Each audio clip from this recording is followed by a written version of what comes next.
African Jigsaw, it's the school premiere of this particular production. They've actually started work on it in January. It's now, what, June, so it's been nearly 6 months' work. As long as it's that kind of shape, so that you have a pattern going. This involves an awful lot of rehearsal, improvisation, learning the music, learning the songs, learning the dance, and coming together as a collaborative corporate piece of work, which I think is probably the key to a successful production. The Education Reform Act puts a particular emphasis in its aims on moral, cultural, spiritual and social development, and it seems to me that the arts are really very much now in the mainstream of the concerns of all state schools. I can tell you, she didn't expect me, does she? Have you got rehearsals this afternoon? Our first performance tonight, so we're rehearsing all morning.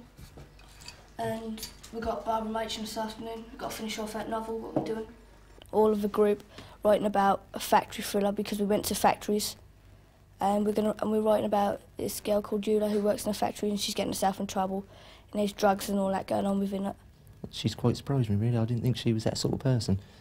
She's never been in a school play, but now that's all she thinks about, school plays, writing, and so she's mad keen on it at the moment. We need a new movement here in the plot. We need a new sort of phase of what Eula's going to be up to.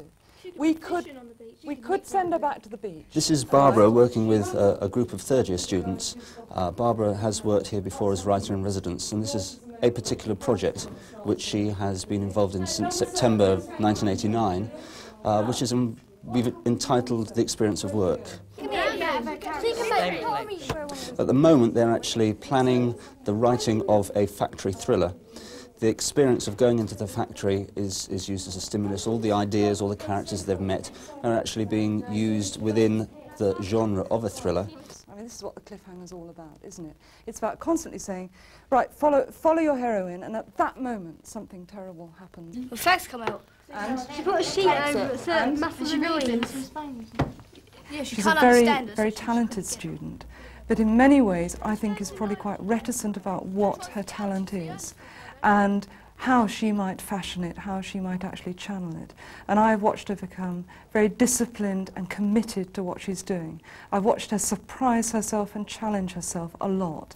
And I've watched herself within the group taking a responsibility for, if you like, the thing that probably her personality is least like, which is very bubbly and vivacious. And I've watched her be also very calm and structural about getting this job done. Vicky, I think, has increased in confidence. Her self-esteem is much stronger than it was before. She's got a buzz. It sounds a bit pretentious, but these sorts of things touch the soul of the students. It's fun, but it's also very rigorous intellectually. They're addressing that chemistry, which allows them to examine the way they work as a team, the way that they communicate their ideas, and deliberately built into a project like that. They meet members of the public, they perform their work. They're proud of their work, hopefully, because that's what it's about, excellence, about it being good. She brought confidence to the children that they would have never have gotten through just English classes. They went out into industry, they met people, they went to London, they did interviews, and that can only be, well, we saw the difference in the children anyway. Fantastic.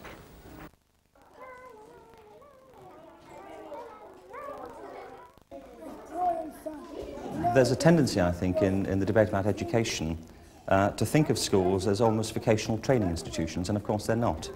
It's not the job of education from 5 to 16 to directly prepare young people for specific jobs or specific slots in higher education. The job of the 5 to 16 curriculum is to offer a very broad education to find out what children's real abilities and talents are.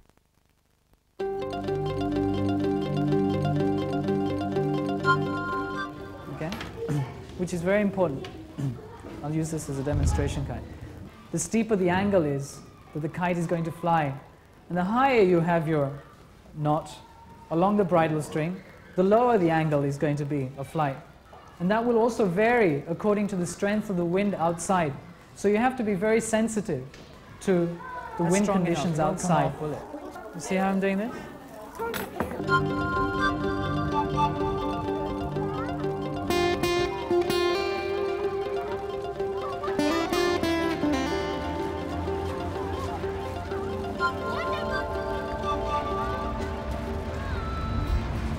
Some have probably never ever made kites before, and so they've probably tried this at home. We all work together.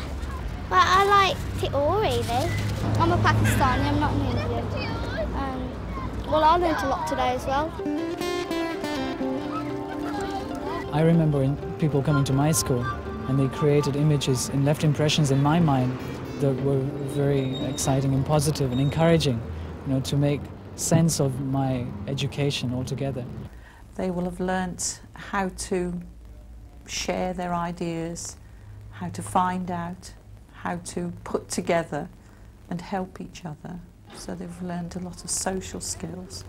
And I think they will have learnt some fun along the way, as well as science, maths, talking, and actually flying their kites.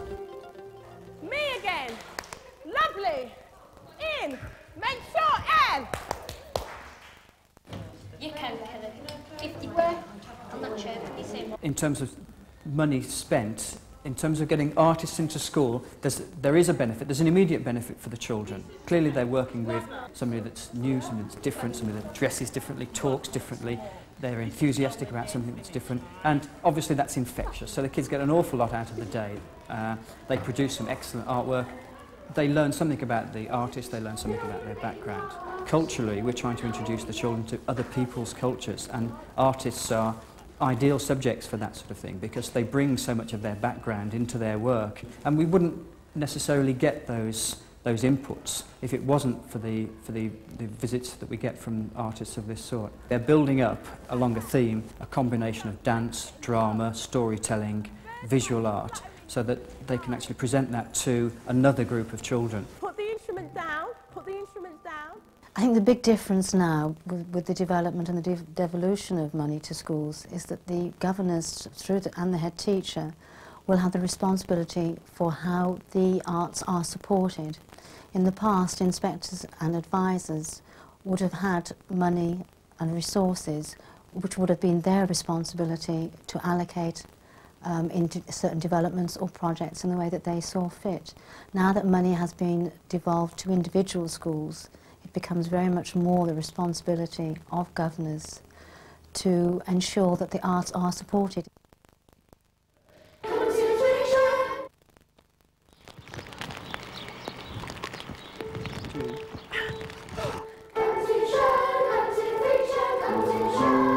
And again, with more words. Come and see the show, come and see the freak show, come and see the show. A bit more excitement.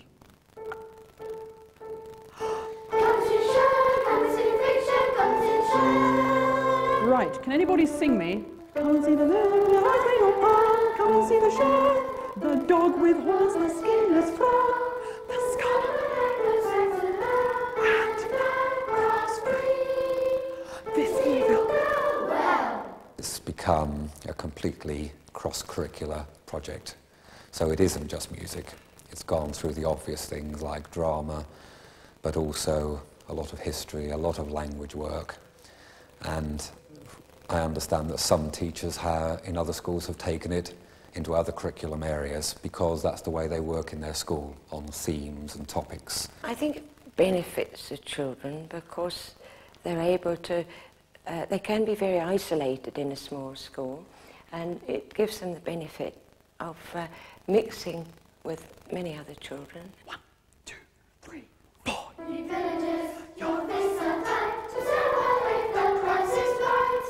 A recent Friday morning, I had forgotten to prepare an assembly, and I decided on the spur of the moment we would use some poems that the children over the Easter holiday had been challenged as part of our drama work for this to learn a poem and then present it to the rest of the class in a fairly dramatic kind of way.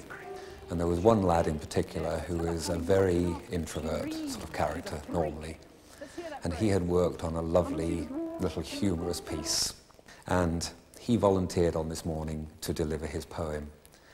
and he absolutely held the school in the palm of his hand for the 4 or 5 minutes this took. And afterwards, another member of staff said to me, "What on earth are you doing with them?" Our society is riddled with leisure centres where we can all go and beat our brains out in the squash court. But where do we go and be imaginative? Where do we write? Where do we think?